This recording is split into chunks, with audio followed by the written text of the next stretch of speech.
अभी screen visible है ना? हाँ जी।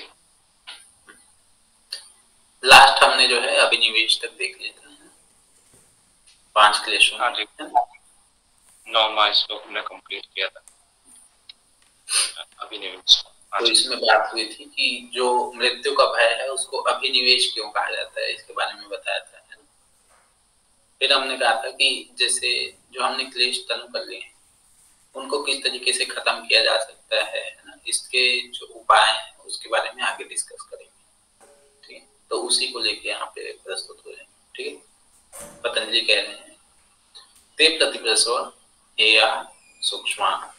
ठीक है, वे मतलब कि जो क्लेश हैं जो कि सूक्ष्म अवस्था को प्राप्त हो गए हैं उनको क्या करना है, प्रतिप्रसव करा देना है। प्रतिप्रसव, प्रसव जानते हैं, प्रसव मतलब कि उत्पत्ति होना है ना, और प्रतिप्रसव मतलब कि जहां से वो उत्पन्न हुए हैं उसके जो कारण रूप है उसमें उसको वापस से लीन करा देना, इसको क्या कहते हैं, प्रतिप्रसव कहलाते हैं। ठीक है, मतलब कि जहां से उत्पत्ति हुई है वहीं पे उसको वापस भेज देना। ठीक है, तो इसके माध्यम से हम क्या कर सकते हैं, जो क्लेश है उसका नाश कर सकते हैं। ठीक है, इस तरीके से इसमें बता रहे हैं। ओके, ते मतलब कि ये कह रहे हैं क्लेश को जो कि सूक्ष्म हो गए, ते सूक्ष्मा, वे जो कि, वे कौन, जो पंच क्लेश। ठीक है, सूक्ष्म मतलब कि जो कि सूक्ष्म अवस्था को प्राप्त हो गए हैं। सूक्ष्म अवस्था को कैसे प्राप्त हुए हैं?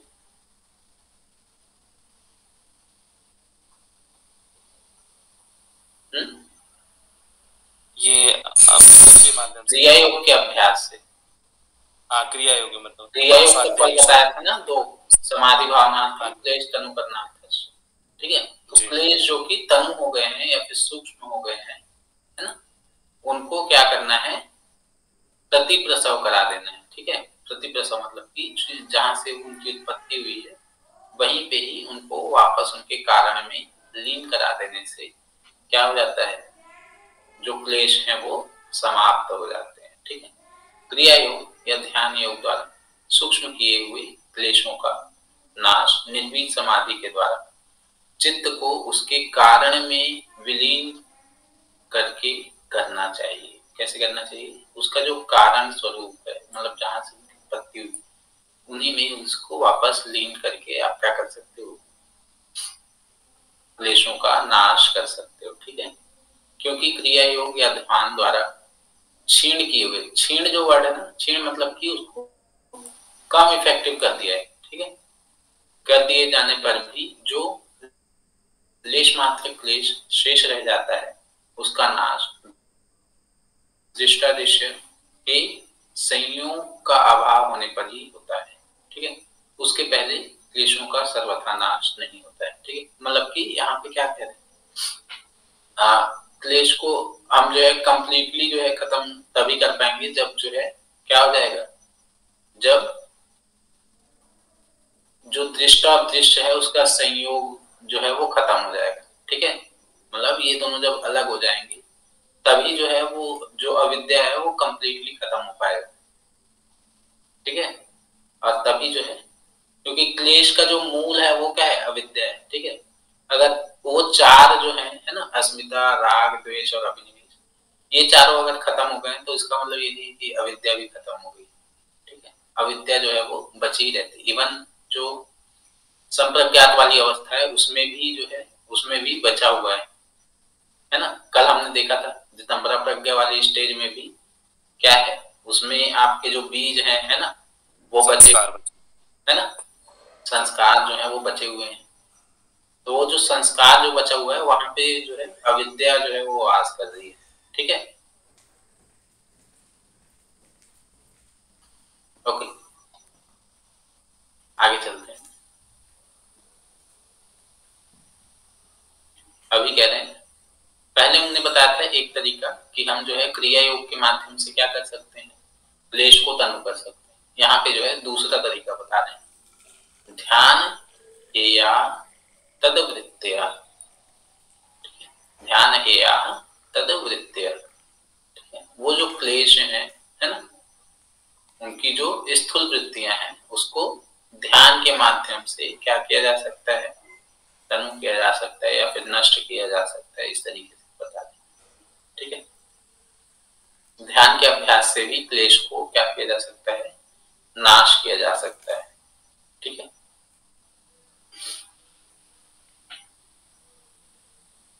ओके। उन क्लेशों की जो स्थूल वृत्तियां हैं उनका यदि पूर्वोक्त क्रिया योग के द्वारा नाश करके उन क्लेशों को सूक्ष्म नहीं बना दिया गया हो, तो पहले ध्यान के द्वारा स्थूल वृत्तियों का नाश करके उन्हें सूक्ष्म बनाना है।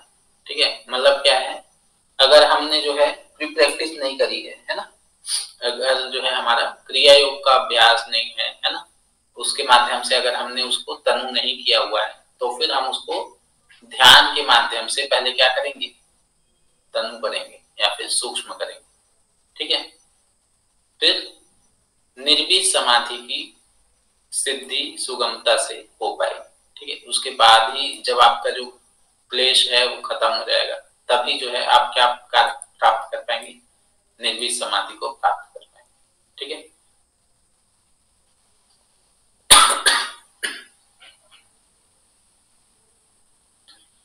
एक उन्होंने पहले तरीका बताया कि आप जो है क्रिया योग के माध्यम से क्या कर सकते हो, क्लेश को तनु कर सकते हो। दूसरा तरीका बताते हैं यहाँ पे, ध्यान है तदवृत्त्य। ठीक है, मतलब कि ध्यान के माध्यम से भी क्या कर सकते हो, वो जो क्लेश है उसको खत्म कर सकते हो। ठीक है, और ये तो है ही है ना, उसको प्रतिप्रसव करा के भी आप क्या कर सकते हो, उनका क्लेश का नाश कर सकते हैं। ठीक है, अगला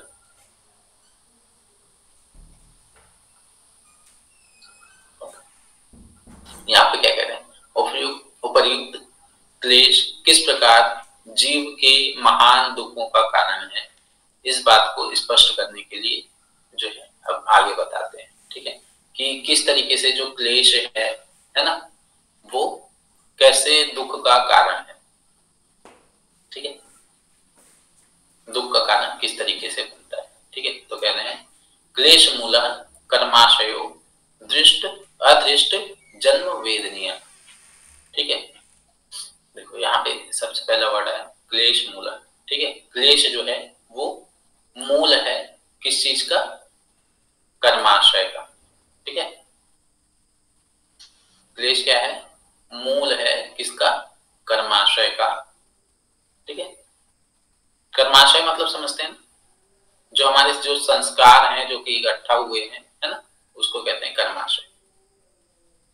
ओके, यही जो है वो क्या बनता है, दृष्ट। दृष्ट मतलब कि अभी जो वर्तमान में चल रहा है। ठीक है, अदृष्ट मतलब कि जो अभी नहीं आया है ना, मतलब कि भविष्य। ठीक है, जन्म वेदनीय हमारे वर्तमान में और जो भविष्य में जो हम पीड़ा है ना, मतलब कि पीड़ा जो भोगने वाले हैं है ना, वेदना जो भोगने वाले हैं इन जन्म, वर्तमान जन्म में और भविष्य के जन्म में, उसका मेन कारण क्या है, क्लेश। ठीक है, उन्हीं क्लेशों के कारण ही क्या बनता है, कर्माशय बनता है।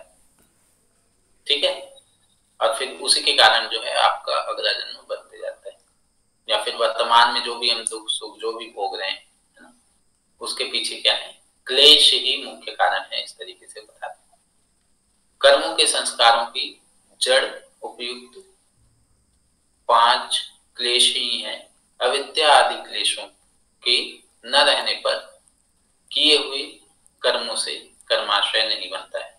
मतलब कह रहे यदि ये जो है अविद्या अगर नहीं है तो उसका क्या, कर्माशय नहीं बनेगा। ठीक है, बल्कि वैसे राग द्वेष रहित निष्काम कर्म तो पूर्व संचित कर्माशय का भी नाश करने वाले होते हैं।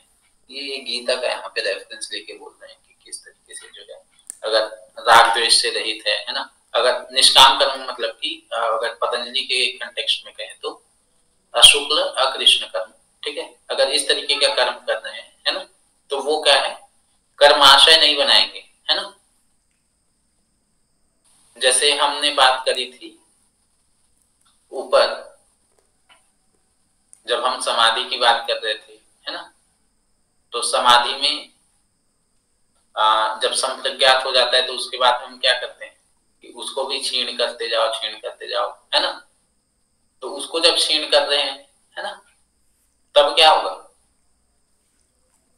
जैसे रितंबरा प्रज्ञा है ना, रितंबरा प्रज्ञा के माध्यम से क्या हो रहा था, हमारी जो अच्छे गुण है ना, या फिर हमारे अच्छे कर्म बन रहे थे। रितंबरा प्रज्ञा का संस्कार क्या कर रहा था, पुराने कर्मों को खत्म कर रहा था, है ना, पुराने कर्मों को खत्म और नए जो अच्छे संस्कार का निर्माण कर रहा है। लेकिन जब हम आ गए निर्वीत समाधि में, तो निर्वीत समाधि में हमने क्या कहा कि रितंबरा प्रज्ञा का भी जो संस्कार है उसको भी खत्म कर दो, उनको भी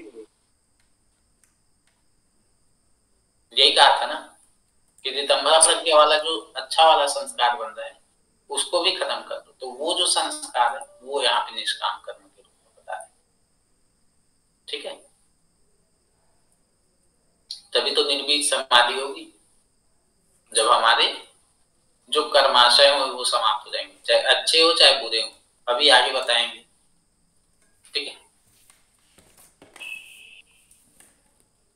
यही क्लेश मूलक कर्माशय जिस प्रकार इस जन्म में दुख देता है उसी प्रकार भविष्य में होने वाले जन्मों में भी दुख देने वाला होता है, ठीक है। ये जो क्लेश है ना, क्लेश का मतलब मैंने बताया था जब हमने जो है इसका शुरुआत में पढ़ा था। क्लेश मतलब क्या,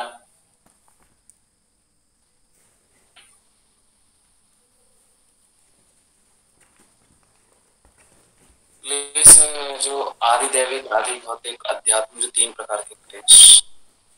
वो तो दुख है। क्लेश क्या है, वृत्ति या कष्ट या शोक। क्लेश होते हैं जो हमें विषाद भी होता है, जन्म मतलब कि जन्म मरण का जो चक्र है उसमें जो बांधता है ना, उसको हम क्लेश कहते हैं, ठीक है। जिसके कारण हमें जो है फिर से जन्म लेना पड़ता है उसको हम क्लेश कहते हैं, ठीक है। तो वापस से जन्म क्यों लेना पड़ रहा है, फिर से भोगना क्यों पड़ रहा है, क्योंकि वो हमारे संचित कर्म रह गए, संस्कार रह गया ना, कर्माशय जी कर्माशय रह गए, संस्कार का जो है जो इकट्ठा हुए वो रह गए हैं, ठीक है। तो इसलिए वो क्या है, वो क्यों हुए, क्लेश के कारण। इसलिए यहाँ पे कह रहे हैं कि कर्माशय का मूल क्या है,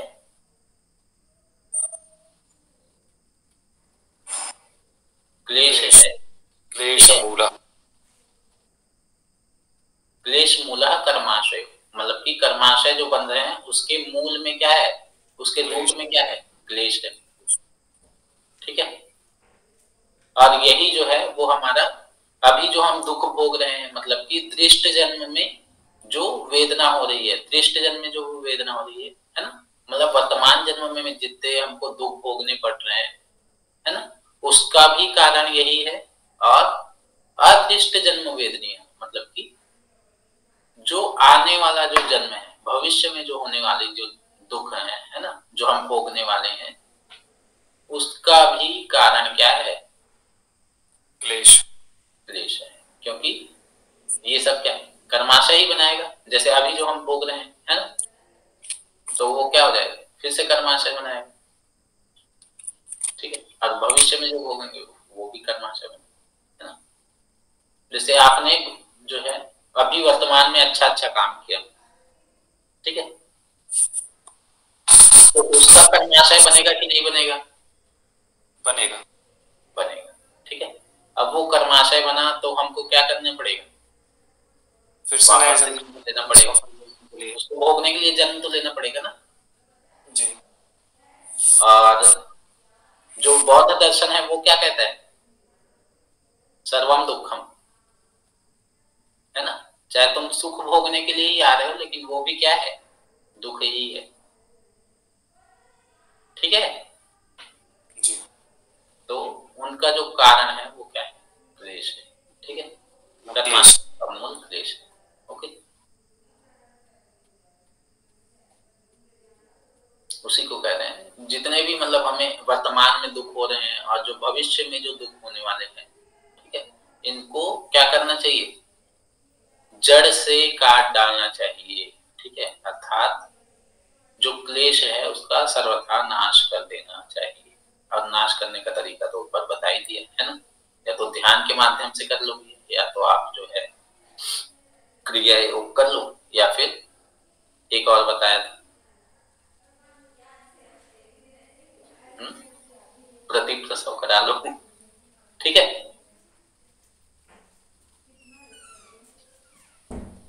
क्लेश नाश का तरीका बता दिया ना ऊपर। हाँ, ये प्रतिपद के सूक्ष्म और क्रिया योग स्वाध्याय ईश्वर पढ़े और ध्यान है या सदवृत्तया, हाँ ठीक है, वो तीनों जो है क्लेश को खत्म करने के तरीके।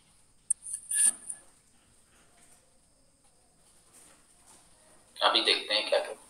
उस कर्माशय का फल कब तक मिलता रहता है और वह क्या है इसके बारे में बता रहे, ठीक है। कब तक मिलेगा भाई और किस रूप में मिलेगा, ठीक है, उसके बारे में कहते हैं। जो कर्माशय है उसका फल हमें कब तक मिलेगा, तो कहते हैं सती मूले तद विपाको, ठीक है। मतलब कि जब तक क्लेश का मूल विद्यमान है। क्लेश का मूल क्या है,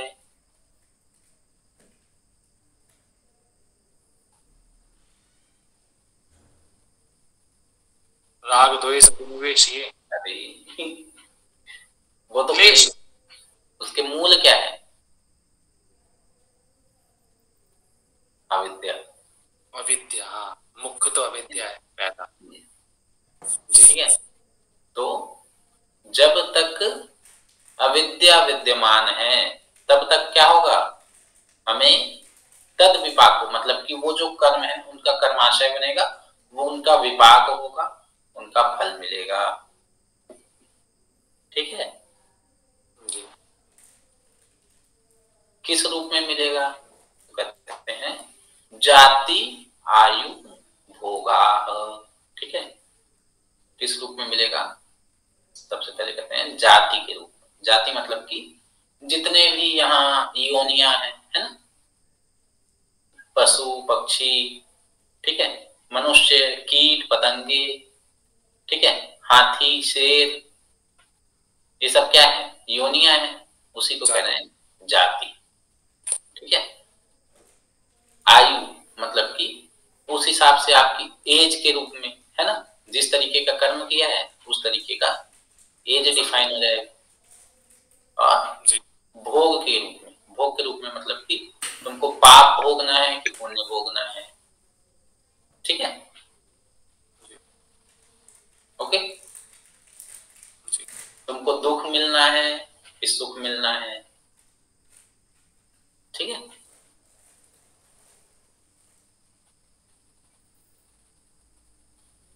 ओके जी। तो इन तीनों रूपों में कब तक मिलेगा भाई, सती मूले तद विपाको, जब तक आपका कर्म फल खत्म नहीं होगा, अविद्या जब तक विद्यमान है उसका मूल जब तक विद्यमान है। मूल क्या है, अविद्या है, ठीक है। तो अविद्या के विद्यमान रहने तक, है ना, मूल को यहाँ पे कह सकते हो, अविद्या के विद्यमान रहने तक उस कर्माशय का परिणाम जाति आयु और भोग के रूप में मिलता रहेगा भाई, ठीक है। सरल है। कहते हैं ना बुरा कर्म करोगे तो बुरी होनी मिलेगी, है ना। अच्छा, किया है, किसी को पकौड़े में तला है, तो आपको भी पकौड़े की तरह तला जाएगा। मस्त।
ये वाला क्लियर हुआ क्या? 13th number.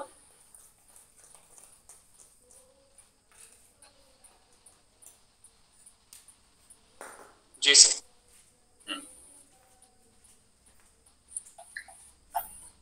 ओके, चलिए आगे चलते हैं।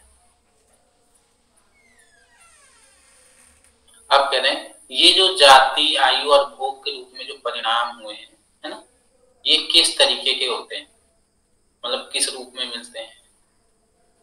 ठीक है, तो कह रहे हैं ते आह्लाद परिताप फलाद पुण्य अपुण्य हेतुत्वात्। ठीक है, मतलब कि ये जो है, ये कौन, ऊपर में जो डिस्कस किया।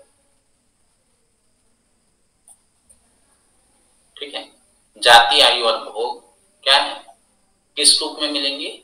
आह्लाद मतलब कि सुख के रूप में, सुख रूपी फल के रूप में, और परिताप मतलब कि दुख रूपी फल में। ठीक है, पुण्य और अपुण्य, पुण्य और पाप के रूप में। ठीक है, इनके कारण क्या है, अगर हमको जो है सुख भोगना है ना, जैसे मैंने कहा कि मुझे जो है, जो जाति है ना, फॉर एन एग्जाम्पल अभी जो है मनुष्य जाति। ठीक है, आयु, ठीक है, आयु मिल गई आपको 80 साल, 100 साल। भोग, अब भोग की यहाँ पे बात हो रही। ठीक है, भोग में क्या है, आह्लाद, आह्लाद मतलब कि खुशी, सुख, है ना, सुख भोगेंगे तो सुख किसको मिलेगा भाई? जिसने अच्छा कर्म किया हुआ, पुण्य किया हुआ है ना। परिताप, परिताप किसको मिलेगा? दुख किसको मिलेगा? अपुण्य किया हुआ, जिसने अपुण्य किया हुआ है। ठीक है, ये जो पुण्य और अपुण्य रूपी जो हेतु है ना, पुण्य और अपुण्य के कारण ही क्या मिलता है उनको? सुख और दुख रूपी फल है वो मिलते हैं। ठीक है, एक तरीके से कहते हैं जो पुण्य करेगा उसको सुख मिलेगा, और जो पाप करेगा उसको परिताप मतलब कि दुख मिलेगा। ठीक है,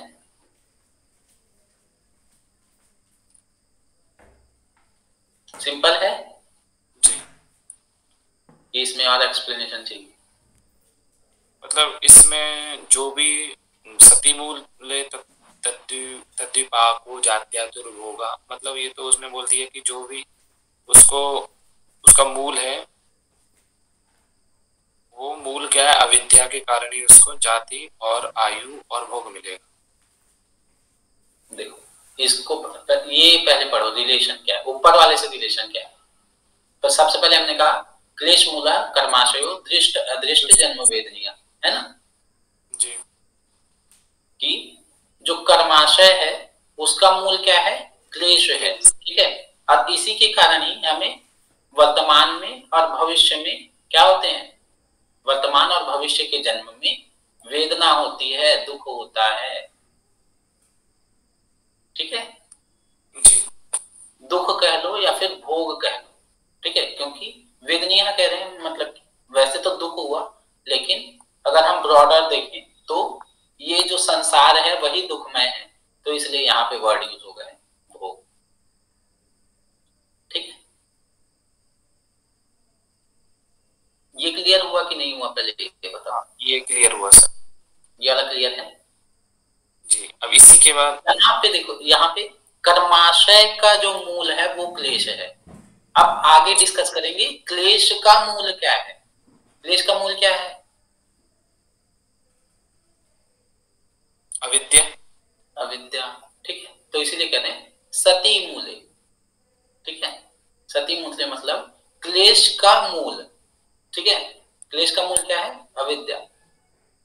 तद विपाको मतलब कि इसके कारण क्या होंगे, जब तक अविद्या है तब तक क्या चलता रहेगा, हमारा जो है कर्म होगा। ठीक है, कर्म से संस्कार बनेंगे। ठीक है, कर्म का फल बनेगा। ठीक है, फल से फिर उसका विपाक होगा, फिर विपाक से जो है उसको जो है वापस से हम भोगेंगे, है ना। तद विपाको, तद विपाक मतलब कि जो कर्माशय है वो क्या हो गए, पक गए, तो उसको भोगना पड़ेगा ना। जी। कब तक भोगना पड़ेगा? जब तक अविद्या विद्यमान है, उसका मूल जो है वो विद्यमान है, तब तक हमें कर्माशय का फल जो है वो भोगना पड़ेगा। ठीक है, और किस रूप में भोगेंगे, तो कहते हैं जाति आयु और भोग के रूप। ठीक है, हाँ जी। जाति आयु और भोग क्लियर है? हाँ जी। ठीक है, अब जो भोग है दो तरीके से भोग होगा, या तो उसको जो है खुशी होगी, है ना, मतलब या तो सुख मिलेगा या तो दुख मिलेगा, दो ही भोग होंगे ना, और तीसरा तो कुछ नहीं मिलेगा। नहीं। तो वे वे कौन, जाति आयु और भोग। ठीक है, वो किस रूप में देते हैं, जो परिणाम है किस रूप में दे रहे हैं, सुख और दुख के रूप में, आह्लाद और परिताप के रूप में। ठीक है, आह्लाद मतलब कि खुशी या फिर सुख। ठीक है, परिताप मतलब कि दुख। ठीक है, इन दोनों रूप में, इन दोनों के फल के रूप में मिलेगा। ठीक है, किसको मिलेगा, पुण्य अपुण्य हेतुत्व, मतलब कि इसके हेतु में क्या है, इसके कारण में क्या है, जो हमें मतलब कि जो हमें सुख और दुख मिल रहा है उसका कारण क्या है, ये जो हम पुण्य और अपुण्य है ना, ये आह्लाद और परिताप फल के कारण है। ठीक है, ये देखो, क्योंकि पुण्य कर्म और पाप कर्म क्या है, इनका कारण है। ठीक है, जो हम अगर हम पुण्य कर्म कर रहे हैं तो हमें क्या मिलेगा, राग। ठीक है, या फिर आह्लाद कह दो। ठीक है, उसके कारण हमें क्या मिलेगा, हर्ष मिलेगा। किसके कारण, पुण्य कर्म किया है तो। ठीक है भाई, अब पुण्य किया है तो सुख तो भोगना पड़ेगा ना उसको। जी। जैसे मान लो आपने पुण्य किया है तो आपको दे देंगे स्वर्ग में जाओ भाई, स्वर्ग में थोड़ा टाइम बिताओ। ठीक है, जी। पाप कर्म किया है तो कहाँ भेजेंगे, नरक। शोक रूप, है ना, शोक रूप मतलब नरक में भेज दिए, जाओ भाई थोड़ा पकौड़ा बन के आओ। जी। ठीक है, तो किसके कारण हो रहा है ये शोक और ये हर्ष, किसके कारण हो रहा है, पुण्य और अपुण्य के कारण। पुण्य और अपुण्य के कारण। ठीक है, तो उसी को कह रहे हैं। ओके, कि ये जो जन्म आयु और भोग है ना, मतलब कि जाति आयु और भोग है, वो क्यों हो रहा है, पुण्य और अपुण्य के कारण। ठीक है, पुण्य और अपुण्य होगा तो उसी हिसाब से आपको जो है फल मिलेगा।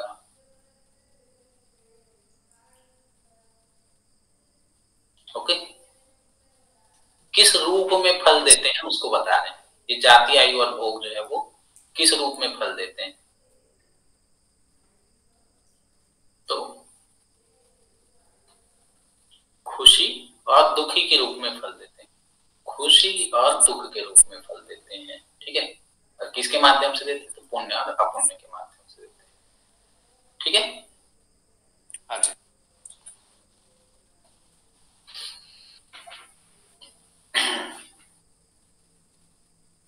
चलो अब देखते हैं, ये वाला श्लोक थोड़ा इंपॉर्टेंट है। क्या कह रहे हैं?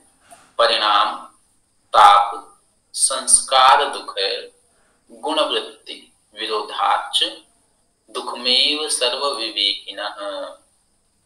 ठीक है, सबसे पहले बात कहते हैं 3 प्रकार के दुख। क्या कह रहे हैं? परिणाम दुख, ताप दुख और संस्कार दुख। ठीक है, अगर पूछा जाए कि पतंजलि जी के अनुसार या फिर पातंजलि योग दर्शन के अनुसार 3 प्रकार के दुख कौन कौन से हैं, तो कहना भैया परिणाम दुख, ताप दुख और संस्कार दुख। ठीक है, ये क्या है?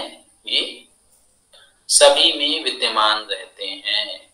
ठीक है, और इनमें क्या होता है? गुण वृत्ति विरोधाच, इनके गुण में क्या रहता है? विरोध भाव रहता है। ठीक है, मतलब कि अगर हम अभी देखेंगे परिणाम दुख क्या क्या होता है, ताप दुख और संस्कार दुख तीनों क्या क्या होता है। ठीक है, इन तीनों में वृत्ति विरोध होता है। ठीक है, इनमें विरोध होता है, इसलिए जो विवेकी जन है ना, सर्व विवेकी ना, तो जिनको विवेक ज्ञान की प्राप्ति हो गई है वो क्या करते हैं? इन सब में दुख का ही दर्शन करते हैं। ठीक है, उनके लिए ये सारी जो चीजें हैं, परिणाम, ताप और संस्कार, है ना, ये तीनों जो है वो क्या है? दुख के ही समान है। मतलब वही वाली बात आ गई यहाँ जो हम कहते हैं ना, सर्वम दुखम। ठीक है, तो जो विवेकी हैं उनके लिए सारी चीजें क्या है? वो दुख के ही समान है। सुख भी क्या है? दुख है, दुख तो दुख है। ठीक है,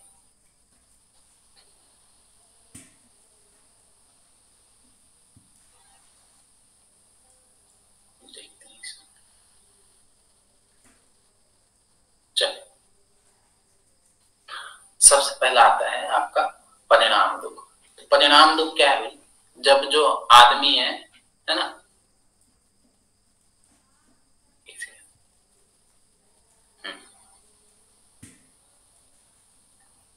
भोगों को भोगते हो ऊपर से बढ़ते हैं।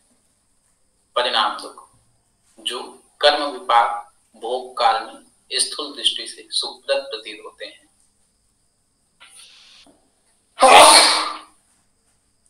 उसका भी परिणाम क्या है? दुखी। सॉरी, जैसे स्त्री प्रसंग के समय मनुष्य को सुख का अनुभव होता है, परंतु उसका परिणाम क्या है? बल, वीर्य, तेज, स्मृति आदि का ह्रास प्रत्यक्ष रूप में देखने में आता है। ऐसे ही दूसरे भोगों में भी समझना चाहिए। ठीक, इसको आगे समझते हैं। परिणाम दुख ये इजी है, नीचे वाला। भोगों को भोगते भोगते जब मनुष्य थक जाता है, उन्हें भोगने की शक्ति उसमें नहीं बचती, परंतु तृष्णा बनी रहती है। मतलब कि जो सामर्थ्य है वो खत्म हो गया, लेकिन उसके अंदर जो है लालच बना हुआ है कि इसको मैं और भोग लूं। ठीक है, समझ आ रहा है? इससे वह भोग रूप सुख भी दुख ही है। यह भोग के अंत में अनुभव होने वाला दुख भी परिणाम दुख की गणना में आता है। ठीक है, जैसे कोई आदमी जो है वो उसके दांत झड़ गए हैं, ठीक है, लेकिन उसको क्या करना है? सेब खाना है, मूंगफली खानी है। सेब खाना है, ठीक है, उसको सेब में जो है लालच जो है उसका बसा हुआ है। ठीक है, समझ रहे हो? तो भोगते भोगते जो है वो जो है थक चुका है, उसका जो है शक्ति जो है वो समाप्त हो गई है। ठीक है, वही दांत झड़ गया, शक्ति समाप्त हो गई है मतलब। ठीक है, लेकिन उसका जो लालच लालच है वो अभी भी बना हुआ है, तो इसको कहते हैं परिणाम दुख। ठीक है जी। क्लियर है? हाँ जी सर।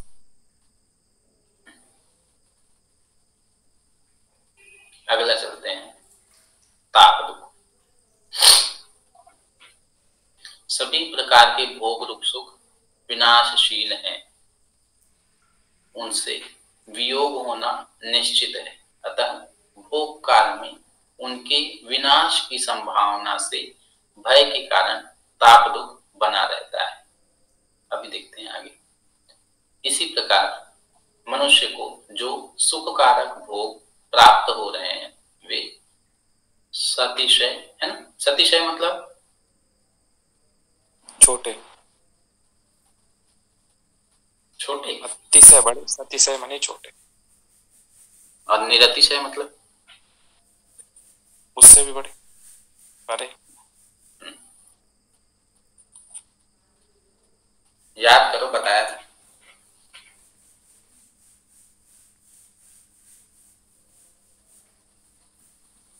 ईश्वर का जब डेफिनेशन पढ़ा था, हाँ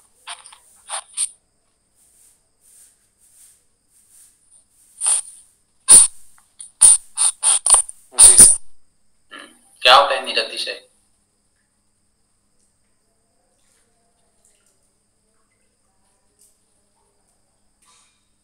याद नहीं आ रहा, वही बड़ा ही होता है सर। जिससे बड़ा कोई ना हो, जिससे श्रेष्ठ कोई ना हो, है ना? जी। ठीक है, चलो देखो इसको छोड़ते हैं। अभी ताप दुख में सिंपल टर्म में बताता हूँ। ताप दुख में क्या होता है कि इसमें जो है हम क्या सोचते हैं कि हमने जैसे कोई चीज ली है ना, फॉर एन एग्जाम्पल हमने एक बाइक ली है, लेकिन हम जो है उस वो जो है खराब हो जाएगा, या फिर ये जो है आगे चल के जो है इसमें ये दिक्कत आ जाएगी, इस तरीके का अगर सर्विस कराना ही भाव जो है वो चाहिए बना था। हुआ है ना, उस तरीके का जो है डर बना हुआ है, उसके कारण जो दुख हो रहा है उसको हम कहते हैं ताप दुख। ताप दुख ठीक है, मतलब आने वाला है, आने वाले दुख को हम फालतू सोच के परेशान हो रहे हैं, ताप दुख। हाँ पता नहीं मतलब वो आएगा कि नहीं आएगा, लेकिन उसको सोच हम सोच के परेशान हो रहे हैं। हम जो है दुखी हो रहे हैं। ठीक है, तो उसको कहते हैं ताप दुख। जी। इसी को कहते हैं, अर्थात जो कुछ उसे प्राप्त है उससे बढ़कर दूसरों को भी प्राप्त है, यह देखकर जब वो इच्छा में जलते रहता है। ठीक है, तो उस कंडीशन को भी हम क्या कहते हैं, ताप दुख कहते हैं। ठीक है, एक ये कंडीशन हो गई कि आपके सामने तो चलो ठीक है भाई, आपके पास जो है एक गाड़ी है, 4 व्हीलर है, सिंपल सा नॉर्मल सा है ना, लेकिन किसी और के पास जो है उससे बड़ी गाड़ी है, तो उसको देख के आपको दुख हो रहा है, अरे यार ये उसके पास बड़ी बड़ी गाड़ी है, तो वो भी क्या है, ताप दुख के अंदर आएगा। ठीक है, और भोग की अपूर्णता से भी भोग काल में संताप बना रहता है, वो भी ताप दुख के अंतर्गत आता है। ठीक है, मतलब कि वही हम जो है इसको मैं पूरा भोग पाऊंगा कि नहीं भोग पाऊंगा, मैंने ये गाड़ी ली है, ये कहीं ये खराब तो नहीं हो जाएगी है ना, तो वो भी ताप दुख के अंदर आता है। अगला आता है संस्कार दुख। ठीक है, संस्कार दुख क्या है? जिन जिन भोगों में मनुष्य को सुख का अनुभव होता है, उन अनुभव के संस्कार उनके हृदय में जम जाते हैं। जब उन भोग सामग्रियों से उनका वियोग हो जाता है, तब वे संस्कार पहले के सुख भोग की स्मृति द्वारा महान दुख के कारण बन जाते हैं। ठीक है, देखने में भी आता है कि जब किसी मनुष्य की स्त्री, पुरुष, धन, मकान आदि भोग सामग्री नष्ट हो जाती है, तब वह उनको याद कर करके रोता रहता है। ठीक है, कि हाय मेरा बच्चा, हाय मेरी पत्नी, हाय मेरा घर, हाय मेरा पैसा, समझ रहे हो? मेरे पास ऐसा था, मेरे पास वैसा था, मेरे पास इतना था। ठीक है,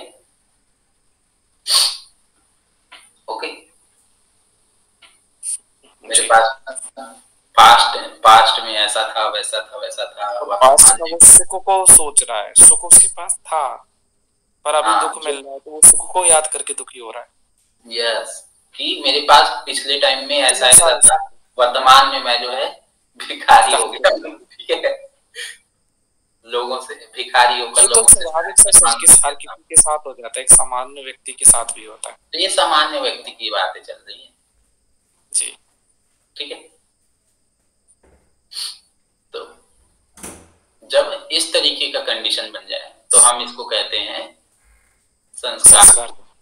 ठीक है, क्योंकि उसके पिछले संस्कार में जो है वो उसने अच्छा भोगा होगा, है ना। अब जो है उसी को याद कर करके क्या कर रहे हैं, दुख हो रहा है। ठीक है, गुण वृत्ति विरोध क्या होता है? गुणों के कार्य नाम गुण वृत्ति है। ठीक है, गुणों के कार्य का नाम क्या है? गुण वृत्ति है।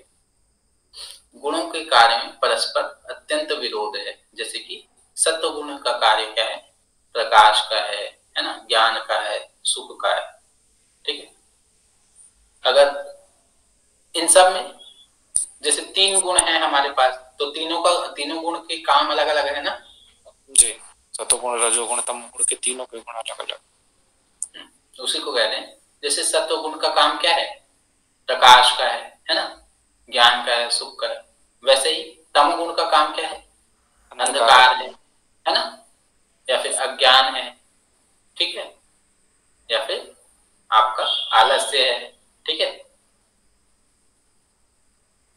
इन्हीं या फिर हम कहें रजोगुण, तो उसमें जो है क्रियाशीलता होना, है ना, अहंकार होना, ये सारी चीजें, है ना। इसी प्रकार के कार्यों में विरोध होने के कारण क्या होती है? दुविधा बनी रहती है। ठीक है, गुण वृत्ति विरोध।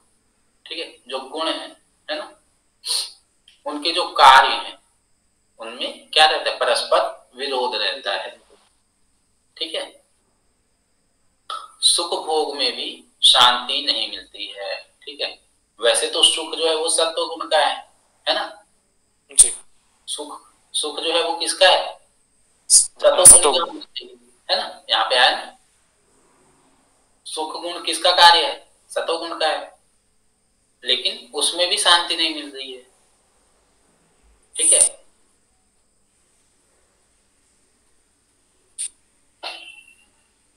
और जब हम सुख का अनुभव कर रहे हैं उस टाइम पे भी क्या होगा?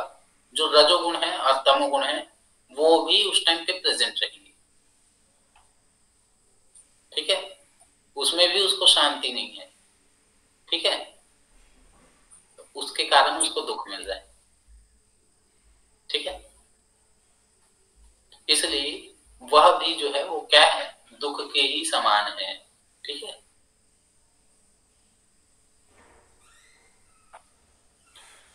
देखो यहाँ पे एग्जांपल दे रहे हैं। जैसे हम जो है मेडिटेशन में बैठे हुए हैं। ठीक है, तो मेडिटेशन में बैठे हैं तो उस टाइम पे क्या होना चाहिए हमको? प्रसन्न होना चाहिए। कौन सा गुण एक्टिव होना चाहिए? सत्वगुण। सत्वगुण ही एक्टिव होना चाहिए, है ना। लेकिन उस टाइम पे भी क्या हो जाता है? अरे आलस आने लग गया भाई, है ना जी। या फिर बैठे बैठे ये जैसे आलस आने लग गया तो क्या हो गया? नींद आती है। कौन सा गुण हुआ? तमोगुण। तमोगुण। अब उसी टाइम पे जैसे आप ध्यान कर रहे हैं, उसी टाइम पे आपको ध्यान में फिर से याद आ गया, अरे मैंने तो आज समोसा खाने जाना था। मतलब ध्यान उधर भटक गया। ठीक है, फिर थोड़ी देर बाद अरे अरे अरे मेरे को दोस्तों के साथ इधर जाना था, मेरे को ये भी काम है, मेरे को वो भी काम है। क्रियाशील हो रहे हैं, तो उस टाइम पे क्या हो गया?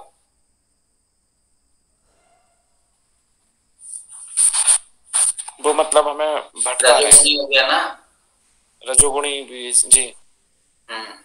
तो वो सब क्या है? वो तो बैरियर हुआ ना। हाँ जी, आप ध्यान में सुख का अनुभव कर रहे थे, सत्वगुण उस टाइम पे क्या हुआ? उसमें बैरियर आ गए। ठीक है, तो ये सब क्या है? संस्कार था। ये सारे दुख के ही कारण हैं। है ना, इन सब के माध्यम से दुख होगा। तो इसको कौन समझ लेता है? इन सब में दुख है, एक तरीके से विवेकी सर जन जो है वो समझ जाते हैं। ठीक है, ये पूछा जाता है परिणाम दुख क्या होता है, ताप दुख क्या होता है, संस्कार दुख क्या होता है ना। ये सब क्या है? दुखमय है। ठीक है, गुण वृत्ति जो विरोध हो रहा है ना। अच्छा, गुण वृत्ति में ये तीनों प्रकार के वैरियर, सत्वगुण, रजोगुण, तमोगुण, वो संस्कार में बोल जी, ये सब क्या है? बैरियर हैं। और ये सब मतलब कहने का, ये जो सारी चीजें संसार में चल रही है वो क्या है? दुखमय है। इस तरीके से जो विवेकी जन है वो समझ जाता है। सिंपल सी बात है। ठीक है, वही सर्वम दुखम वाली बात है।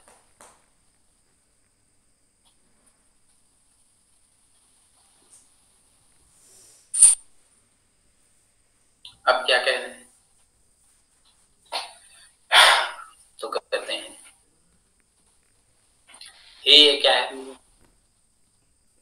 ठीक है, ये क्या होता है? अब चलो ठीक है, वर्तमान में तो जो है ठीक है भाई, है ना, जो अभी के टाइम पे हम जो है भोग रहे हैं तो भोग रहे हैं, है ना, ये तो पिछले हमारे जन्मों के कर्म का फल है। लेकिन क्या हम किसको नाश कर सकते हैं? आने वाले दुखों को हम नाश कर सकते हैं जो अभी नहीं आए हैं, है ना। हेयम दुखम अनागतम। ठीक है, जो दुख अभी हो स्क्रीन विजिबल हो रहे?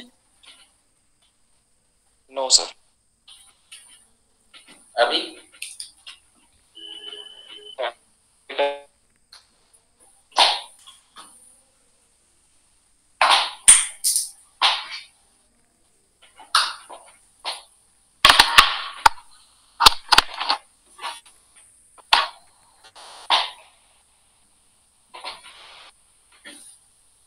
हुआ क्या? स्क्रीन शो हुआ क्या?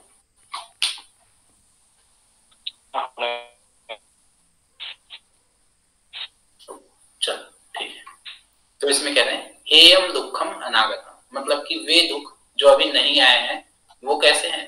वो नष्ट करने योग्य हैं। उनको जो है हम क्या कर सकते हैं? खत्म कर सकते हैं।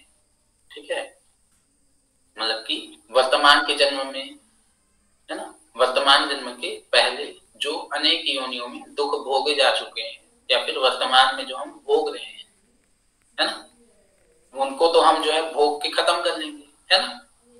जो पहले भोग लिया वो तो खत्म हो गया। अभी जो है हम जो भोग रहे हैं उसका भी हम कुछ नहीं कर सकते, है ना, वो भी धीरे धीरे समाप्त हो जाएंगे। तो किसे खत्म करने की जरूरत है? जो दुख नहीं आया है या फिर आगे जो आने वाला है ना, उसी को कह रहे हैं भविष्य में होने वाले जो दुख है उनको नाश करने के लिए कहा गया है। ठीक है, वे दुख जो अभी नहीं आए हैं उन्हीं को नाश करने के बारे में बता रहे हैं। ठीक है, तो भैया पहले कहते हैं अब हे तो चलो ठीक है, जो दुख नहीं आया है ना, जिसको नाश करना है ना, वो हे है। ठीक है, तो उसका कारण क्या है भाई? देखो संबंध देख लेते हैं। जिसका नाश करना हो, है ना, उसके मूल कारण को जानने की आवश्यकता है। ठीक है, अगर मैं जो है किसी को खत्म करना चाह रहा हूं तो मेरे को उसका पूरा बैकग्राउंड निकालना पड़ेगा ना, कि भैया ये कहाँ से बिलोंग करता है, इसकी उत्पत्ति कहाँ, इसके माता पिता कौन है ना, पूरा फैमिली बैकग्राउंड निकालना पड़ेगा। ठीक है जी जी, तभी तो उसको नाश कर पाओगे जब पूरी प्लानिंग हो जाएगी, है ना, पूरा उसका कच्चा चिट्ठा जो है वो निकल जाएगा, तब हम उसको खत्म कर पाएंगे। तो उसी के रिलेटेड करते हुए कह रहे हैं, है ना, कि अब उसका कारण क्या है भाई? वो जो हेय है उसका कारण क्या है? हेय का हेतु क्या है? कहते हैं दृष्टादृश्ययोः संयोगो हेय हेतु। ठीक है, दृष्टा और दृश्य का संयोग ही क्या है, वो जो दुख है उसका कारण है। ठीक है, जो हमें नाश करना है ना, जो हेय है उसका हेतु क्या है, दृष्टा और दृश्य का संयोग। ठीक है, हाँ जी। ऊपर जिसको नाश करने योग्य आने वाले दुख बताए गए हैं, है ना, मतलब कि ऊपर जिसकी चर्चा करी गई है ये की, है ना, जिसको हम खत्म करते हैं, उसका मूल कारण क्या है, दृष्टा और दृश्य का संयोग। ठीक है, या फिर प्रकृति और पुरुष का संयोग है कह सकते हो। ठीक है, या फिर जड़ और चेतन का संयोग है कह सकते हो, या फिर बुद्धि और आत्मा का संयोग है कह सकते हो, आत्मा और परमात्मा का संयोग है कह सकते हो। ठीक है,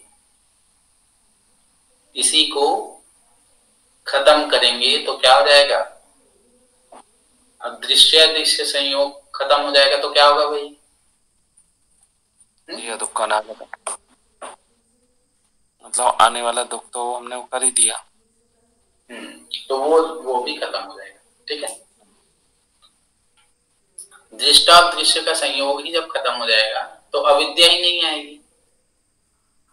जी, अविद्या उसका वो। ठीक है, फिर आगे के जन्म का कुछ बात ही नहीं बनती है ना, फिर और क्या जन्म। ठीक है जी, इसके माध्यम से मनुष्य सर्वथा दुखों से निवृत्त हो सकता है। मतलब भाई समझ लो, आपका निर्भीक समाधि हो गई, समझ लो। ठीक, मतलब अब जो आगे जो मतलब वर्तमान का हमने भोग लिया, अब आगे जो है क्या है, कुछ बनेगा ही नहीं संस्कार, या फिर कुछ दुख ही नहीं बनेगा, है ना, क्योंकि हमने जो है एक ही हेतु को, मतलब कि जो उसका मेन कारण है ना, जो कि क्या है, दृष्टा और दृश्य का संयोग, है ना, वही खत्म कर देंगे तो फिर सारे दुख जो है वो ऑटोमेटिक क्या हो जाएंगे, खत्म हो जाएंगे। ठीक है, अब जो है आगे के सूत्र में हम देखेंगे कि दृश्य के जो है वो क्या क्या गुण है ना, जी, कि क्या क्या स्वभाव है, इसके बारे में आगे के सूत्रों में देखेंगे। ठीक है, आज की क्लास यहीं तक रखते हैं। हाँ जी।